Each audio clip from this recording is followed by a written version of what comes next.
मी जे दोन्ही भुयाच्या मध्ये टोक ठेवलं त्या टोकातून एकदम लाल लहरी येत चाललेल्या आहेत. त्या तुझ्या मेंदूमध्ये, मेंदूपासून तुझ्या पूर्णपणे इंद्रियामध्ये, पेशीमध्ये, नसामध्ये, पूर्ण अवयवामध्ये चाललेल्या आहेत.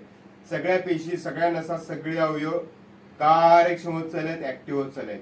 ह्याच्यामुळे तुझी पॉझिटिव्हिटी वाढत चालल्या, धाडस वाढत चाललंय, निर्णय घेण्याची क्षमता वाढत चाललेली आहे आणि मेंदू मधला तुझा जे अभ्यास करतोस ते ग्रहणशक्ती, आकलनशक्ती, स्मरणशक्ती आणि एकाग्रता वाढत चाललेली आहे. इथून पुढे तुला इंजिनियर होऊन जे काय अचिव्हमेंट करायचं आहे, IAS, IPS, ज्या काय परीक्षा देणार आहेस त्या परीक्षेमध्ये तू टॉपला येणार आहेस.